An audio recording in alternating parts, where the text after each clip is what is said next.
શ્રી કાળરાત્રિ એકવેણી જપા કર્ણા પૂરા નગ્ના ખરા સ્થિતા લંબોષ્ઠી કર્ણિકા કર્ણી તૈલાભ્યક્ત શરીરિણી વામપાદોલ્લસલ્લોહ લતા કંટકભૂષણા વર્ધન મૂર્ધ્વજા કૃષ્ણા કાલરાત્રિર્ભયંકરી।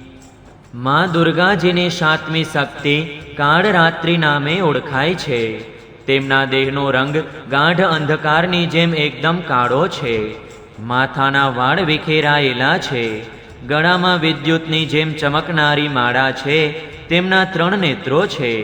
એ ત્રણેય નેત્રો બ્રહ્માંડની જેમ ગોળ છે, જેમાંથી વીજળી જેવા ચમકારા થતા રહે છે।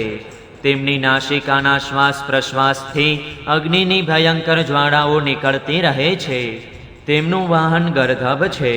ઉપર ઉઠેલા જમણા હાથની વરમુદ્રાથી સર્વેને વર પ્રદાન કરે છે। જમણી બાજુનો નીચેનો હાથ અભય મુદ્રામાં છે। ડાબી બાજુના ઉપરવાળા હાથમાં લોખંડનો કાંટો તથા નીચેવાળા હાથમાં ખડગ છે। માં કાળરાત્રિનું સ્વરૂપ જોવામાં અત્યંત ભયાનક છે, પણ એ કાયમ શુભ ફળ જ આપનારા છે।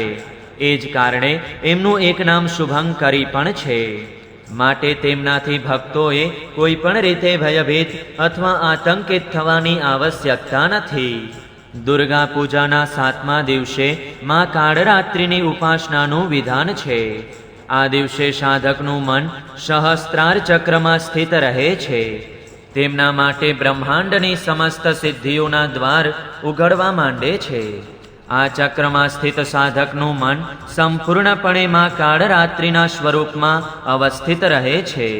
તેમના સાક્ષાત્કારથી મળનારા પુણ્યનો તે ભાગી બની જાય છે। તેના સમસ્ત પાપો વિઘ્નોનો નાશ થઈ જાય છે। તેને અક્ષય પુણ્યલોકની પ્રાપ્તિ થાય છે। માં કાળરાત્રિ દુષ્ટોનો વિનાશ કરનારા છે। દાનવ, દૈત્ય, રાક્ષસ, ભૂત, પ્રેત આદિ એના સ્મરણ માત્રથી જ ભયભીત થઈને નાશી જાય છે। તેઓ ગ્રહ બાધાઓને પણ દૂર કરનારા છે। તેમના ઉપાસકને અગ્નિભય, જળભય, જંતુભય, શત્રુભય, રાત્રિભય આદિ ક્યારેય લાગતા નથી। એમની કૃપાથી તે સર્વથા ભયમુક્ત થઈ જાય છે। માં કાળરાત્રિના સ્વરૂપ વિગ્રહને પોતાના હૃદયમાં અવસ્થિત કરીને મનુષ્યે એકનિષ્ઠ ભાવે તેમની ઉપાસના કરવી જોઈએ। યમ, નિયમ, સંયમનું તેણે પૂર્ણ પાલન કરવું જોઈએ। મન, વચન અને કાયાની પવિત્રતા રાખવી જોઈએ। માં કાળરાત્રિ શુભંકરી દેવી છે। તેમની ઉપાસનાથી થનારા શુભોની ગણતરી થઈ શકતી નથી। આપણે નિરંતર તેમનું સ્મરણ, ધ્યાન અને પૂજન કરવું જોઈએ। બોલો કાળરાત્રિ માત કી જય।